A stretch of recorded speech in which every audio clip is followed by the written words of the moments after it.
this will probably be bigger than any of the other ones, is going to change everything about the way we live, about the way our world works. Like German Auto already like threw the towel into the ring more or less, because they want to lower production numbers. They will shrink the market will shrink totally, and they just focus on the luxury segment. But my thesis is, what is luxury?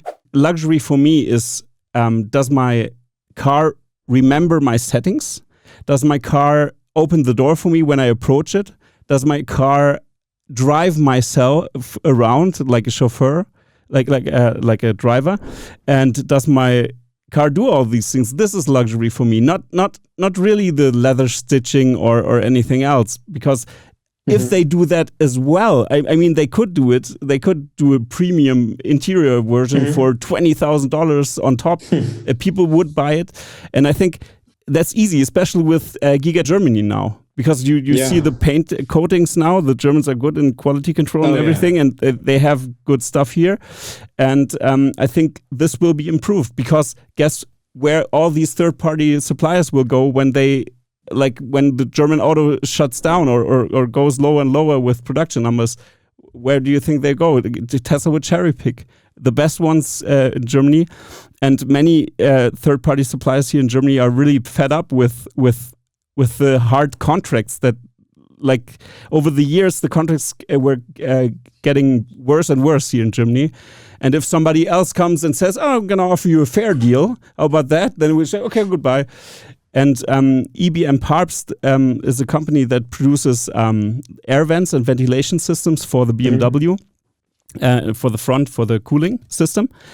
And they just said, we're going to switch now to service. We're going to cancel our contracts. We're done with the auto industry. And that's a big deal.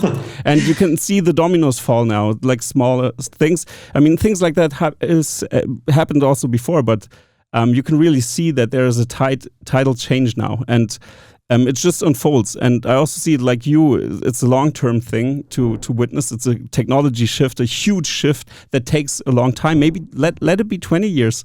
But imagine you can plug in, if you have electricity on your home, and if you have a house, and you can plug your car in and it is refueled every day. Even that is astonishing. And if you have an efficient car like the Teslas, not like the Mercedes that are unbelievably heavy and, they can drive a little bit more far, but they're not efficient enough. But yeah, that's so crazy. You have a filled tank every day you wake up, and that's a huge deal that also many people in the US also are missing. Like, I'm going to fill up my tank in 2 minutes. But I have a charged car every day. Yeah, that's what they want. Exactly, It's crazy. People don't really realize how much better their life could be with this technology, because they just haven't been introduced to it yet. So you're going to see a massive wave of realization happening across the world, where people realize, okay, this really is better already. Yeah. And even if that step is done, then the next thing will be the robots, because then Tesla, what people don't realize, this really grinds my gears. They're solving real life vision. That's a big deal. Even just the technology, just this technology, forget the cars, just this core technology, so much worth is inside of this technology. It's absolutely crazy. Yeah, it's interesting times we live in. You have to say that, yeah. But Omar, for the end of the episode, I just wanted to ask you, what do you think how the future will look like? Do you have anything in mind? Or we already discussed many things that are happening in the future, but maybe you can give a little outlook or something that's going through your mind right now, even not related to Tesla or something, maybe even space travel or anything. You can just let loose. Yeah. Well, I think that every decade has a major technology that changes everything. Every business in the economy, it touches and makes them more efficient. Like, for example, when the personal computer first came, and instead of having to use a calculator or do your business financials by hand, you could have this computer and you could calculate everything like that. That was a revolution. And really, for 10 years or more, you saw people adopting the personal computer and getting these efficiency gains, productivity gains. And I think you saw a similar thing happen in the next decade with the World Wide Web. Yeah. And now people could connect their computers together, exchange information. And then I think you saw a similar level of innovation and change with the mobile phone, where now you have your computer, you have the web, but you can carry it with you in your pocket. Yeah. And all of that really gathered all this data on the internet that has allowed for this next revolution, which is going to take place over the next decade, which is the AI revolution. This will probably be bigger than any of the other ones. It's going to change everything about the way we live, about the way our world works. This sort of advanced software is going to be able to do a lot of things that we thought we needed humans for before, and is going to make every business more efficient, going to allow them to provide products and services to people that just wasn't thought possible.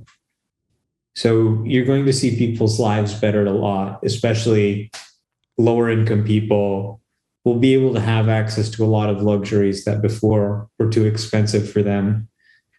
So that's really what I'm watching. You look at all these different AI projects that are happening, and they're just doing phenomenal things. But FSD, to me, is the one that has really caught my attention more than anything else, because you see most of these sort of AI products and they're almost still at the lab stage, right? Like you've got ChatGPT or GPT-3, but it's not really good enough that I can say, go do my homework and it'll do it perfectly. It's going to take a lot of, maybe trying different things. And I'm probably going to have to proofread it because it can just say things that are wrong, right? So this is the problem with AI. We've seen that it has this incredible capability, but it just doesn't have the accuracy. You can get it to 90, 95% accuracy, but that difference between 95 and 100 requires a huge leap in the technology that we haven't really found yet, right? To create that sort of artificial general intelligence. But that's the really interesting thing about what Tesla's doing, is they're saying we're actually going to release this as a product that people pay for and where it's life or death. The thing has to be 100%. 99% isn't good enough. It has to be 99.9999999, as close to 100 as we can possibly get.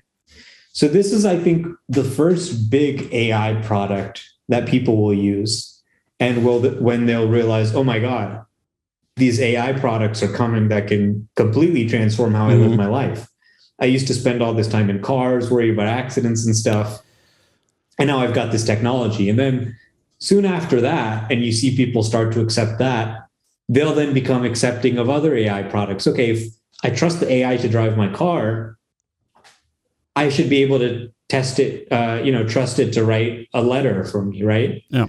So instead of having to write a long email, imagine a future where you can just say, hey, can you email my boss and tell him that I'm sick and, hide my location so he can't see that I'm actually going to the bar. And the AI can actually execute this all flawlessly, right?